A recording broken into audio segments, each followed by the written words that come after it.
we are, episode 2 of Growth and Development. Thank you guys for joining us again as we dive into another intense conversation. Today's subject is an identity crisis. I want you as the viewer to understand that if you have any questions or want to provide another perspective, please comment in the comment section and message us on social media if you have to, and let us know whatever it is that's on your mind, because I believe we can really edify one another if we continue this open dialogue. The first place I think we should start when it comes to this uncomfortable conversation is, how do you define your identity? Now, on your birth certificate, depending on if you have a double X chromosome or an XY chromosome, then your birth certificate will say male or female. But that doesn't tell the world who you are. Where you start to find who you are is in that adolescent stage, when you start to have your conscious mind and you start realizing what's going on around you. For most of us, when we have a family cookout or a baby shower or one of our family's birthday parties, we're able to see who our family is, how they interact with one another. And most of these get-togethers, there's going to be food. There's going to be music. So now you start to understand the tradition and the culture of your people. And you could take pride in those things. You could take pride in who you are, because you start to understand where you come from. You start to understand the way that your family just operates and how they do things. Now, if you have been adopted, that is a difficult thing to overcome, because you may not ever find out where your family comes from. You may not ever be able to ask your parents who they are, or ask your parents' parents who they are, and get the stories that happened in the 80s and 90s and 70s and so on and so forth. I know I said that out of sequence, but you know what I'm getting at. What I'm saying is, you may not ever be able to find out where you come from or where your family comes from. Now, before we go too far down that road, I want to reel it in just a little bit and tell you that for everyone, it starts to become more difficult of finding out who you are once you start going to school. And especially when you get to those middle school grades, when you start to see the different social groups, where you have your jocks and cheerleaders, and you have your nerds and geeks, and then you have your gothic kids, and how these social groups come together is they are like-minded individuals. They all like the same hobbies, or they all have the same taste in food or taste in fashion. This is how you start to figure out who you are. Some people can jump around from different social groups. You can get out of basketball practice and go to band practice, and you don't have these boundaries. You don't keep yourself in a box, and you're open to all walks of life, which is beautiful and great. But somewhere along the line, when you're going to school, you get to my favorite class. My favorite subject is history.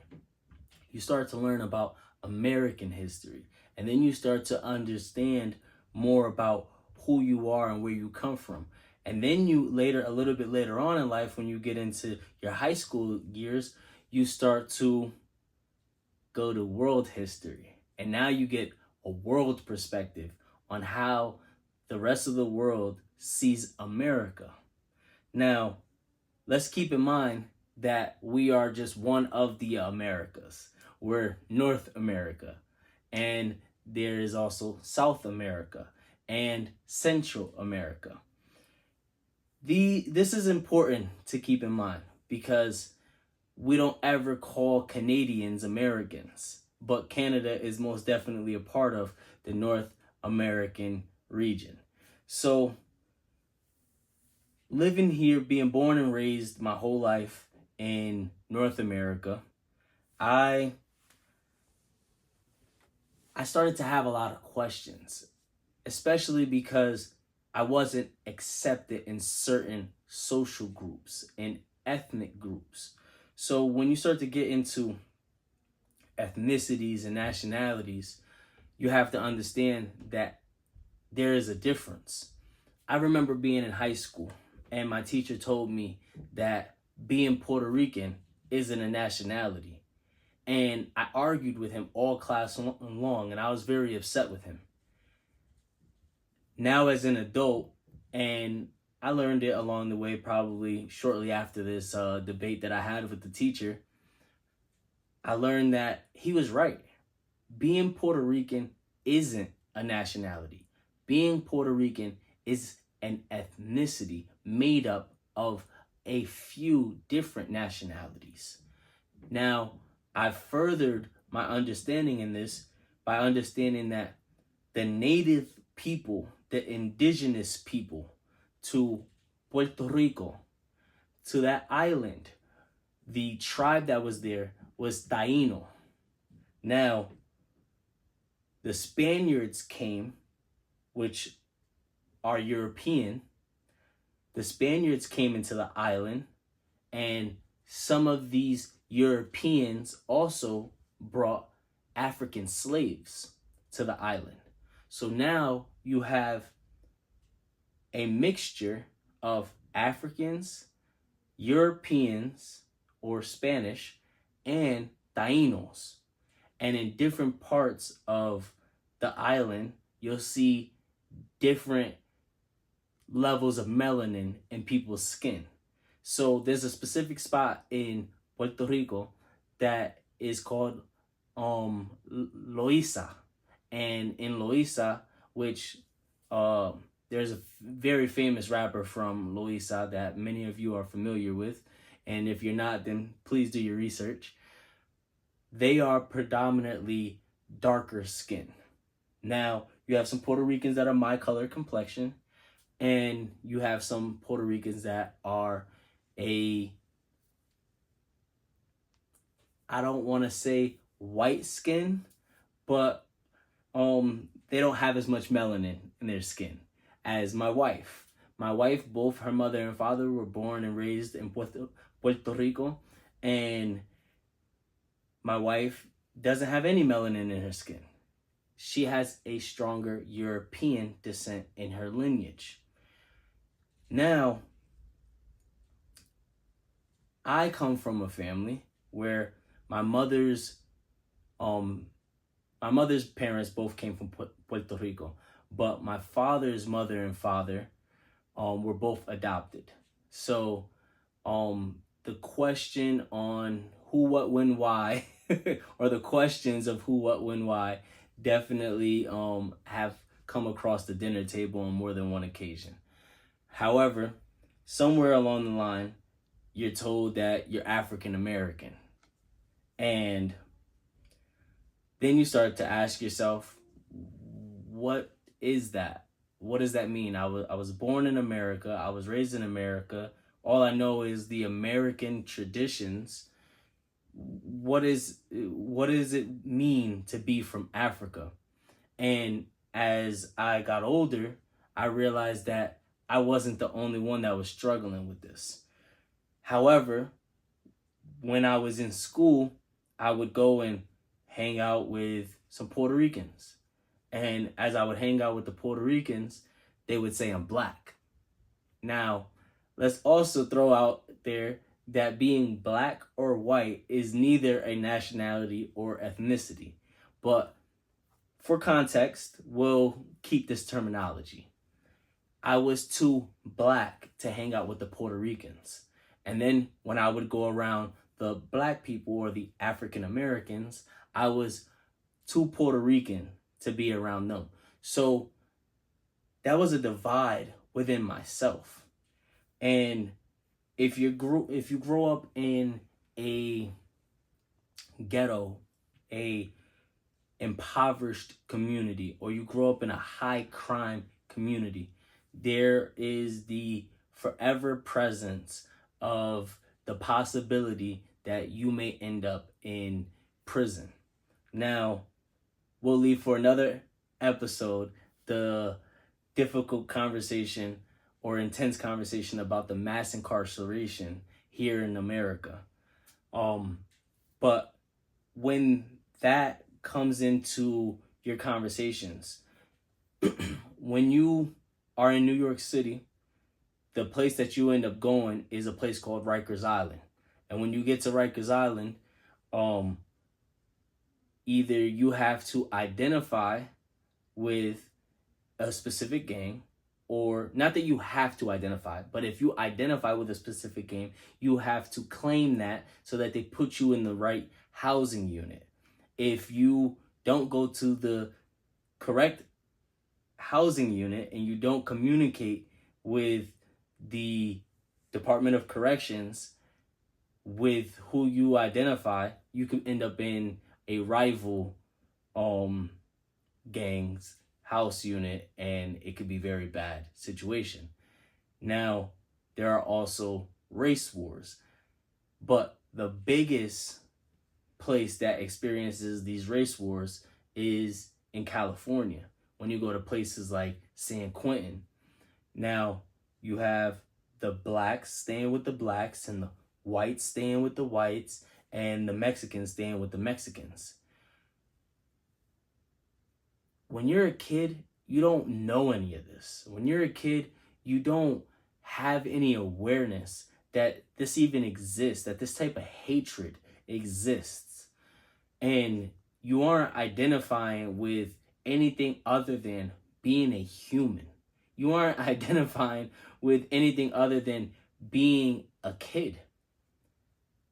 But society wants to classify you. Society wants to put you in a specific demographic.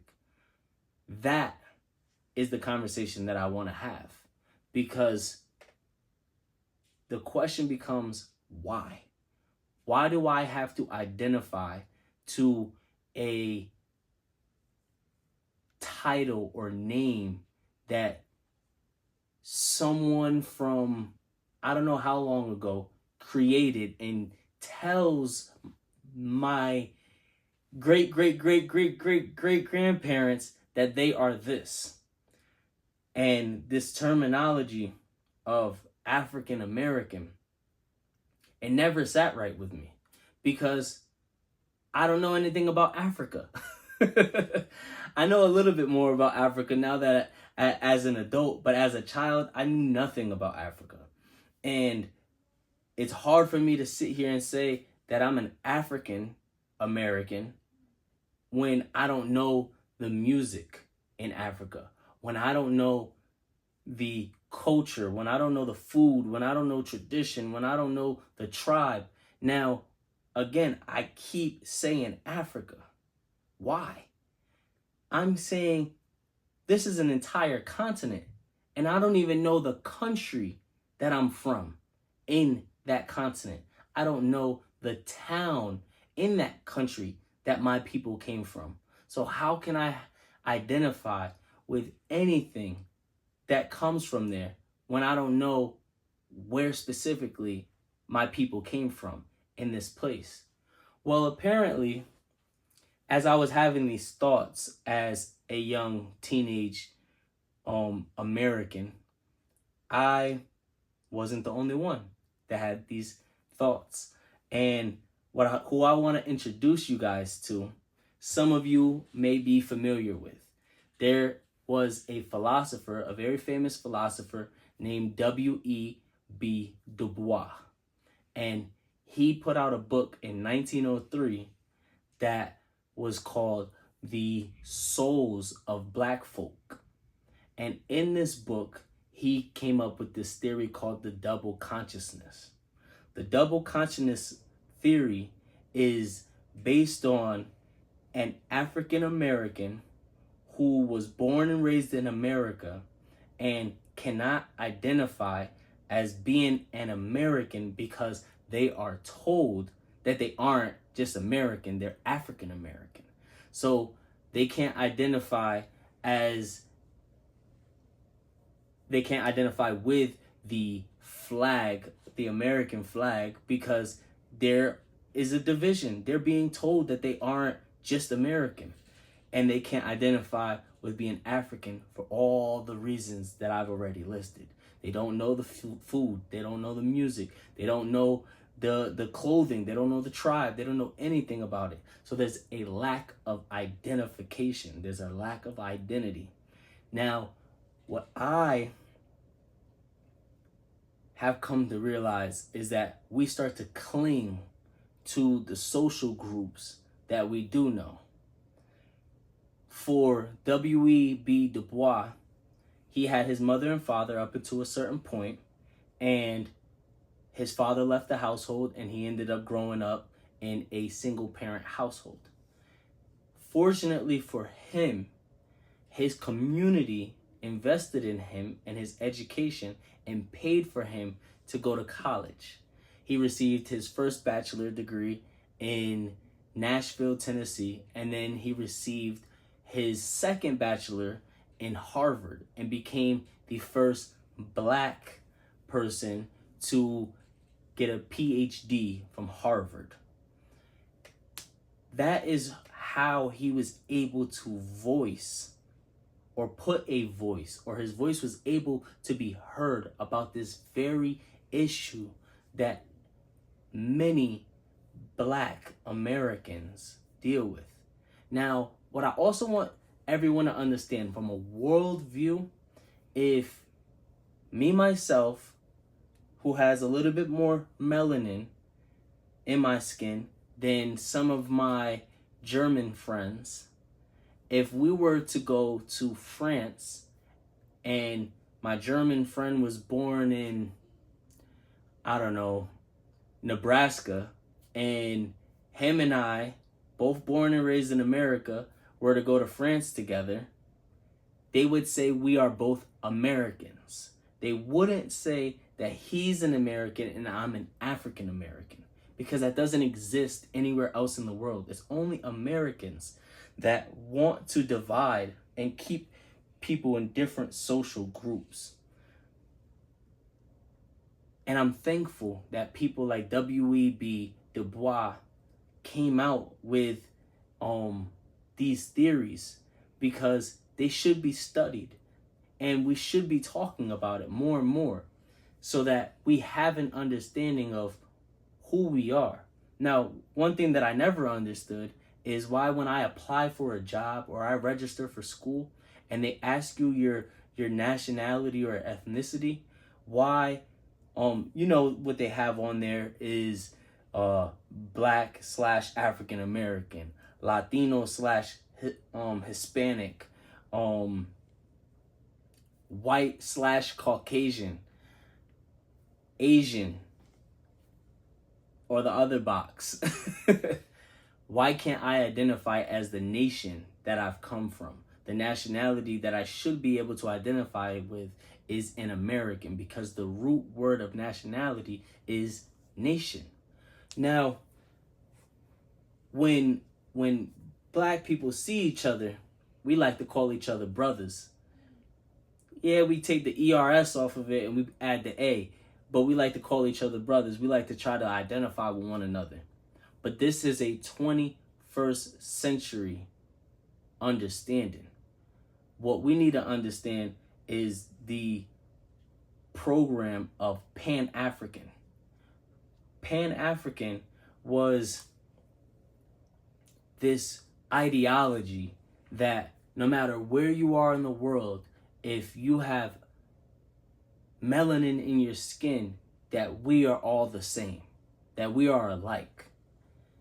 However, we don't hear about Pan-Europeans, because they understood that there is a difference between the countries and cultures and language. They aren't all the same, just like all Black people aren't the same. Now, when you go way back into like the 15th century and you start to think about the Mandinka people or the Fulani people or the Yoruba people, these are three different Africans, and certain countries in Africa couldn't communicate with other countries in Africa because it didn't speak the same language. They couldn't even talk to each other. They couldn't understand each other. So there's no way that they would both identify as one another when they're completely different. Just like when you think about the Romans and you think about the Greeks and you think about the Celts. These are three different Europeans, and they didn't speak the same language once upon a time. So now I'll bring it a little bit into the 21st century, and you think about German people, and you think about Irish people, and you think about Russian people. These are three different European countries. Well, I think Russia might actually be a part of Asia. But these are three different countries that don't speak the same language, don't listen to the same music, don't dress the same. Their cultures and tradition are completely different, and they understand that. And they can take pride in their flag, and they can take pride in their people. With African Americans, we don't have an African flag. We don't have a Zimbabwe flag or a Kenya flag or a whatever the country is in Africa. We don't have these flags that we can identify with because we can't draw a direct connection between whatever city and state that we're from in America to Africa. So what can we identify as? Many African Americans start to identify as a basketball player or a football player, a boxer. What are some other things that we identify as?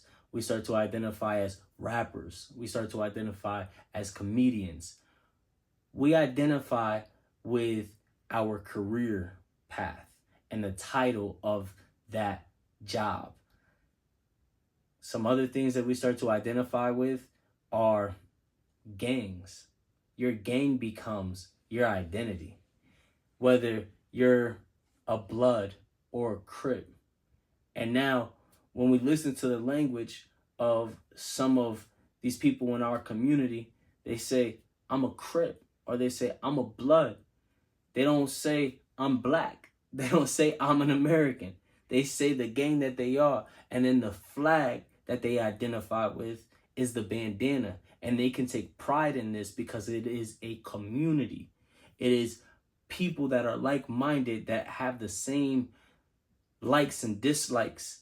So I want to caution, I want my people to be cautious of identifying with these different ideologies based on the fact that they have a lack of identity. There's so many people that when they try out for a basketball team or they try out for a football team and they get cut, they want to go and be accepted with the people that identify with their pain. And as most of us know, that's called trauma bonding. So we're bonding over the traumas that we're going through, and now we're creating more toxicity in our lives because of this crisis that's not being talked about enough. And once we start talking about it more, God willing, we can come up with a solution. Speaking of God, another thing that we identify as is the religion that we partake in, whether it be a Muslim or a Buddhist or a Christian. I remember I was having a conversation with someone, and I asked him, he was practicing Islam, and I asked him, why do you identify as a Muslim? And he was like, because I like the community. I like that they are empowering black brothers and they are uplifting our black women and so on and so forth. And now that's all good and dandy, but are you studying the Quran? Are you digging deep into the doctrines that are being taught? If you don't have a basic understanding of what the core values are of this practice, this belief system, then how are you identifying as that? What I like to offer to you guys is the only race that there is the human race. There is no division between you and I, whether you're black, white, or tan, whether you have freckles or you have ginger hair or you have kinky hair, straight hair. None of that stuff matters. What matters is that you and I can have a conversation and we treat each other with love and respect. And in my personal belief system, you identify the one true King, the one true Lord, the one true God. And outside of that, who you are as a nationality and ethnicity shouldn't keep you from being able to associate with another human being.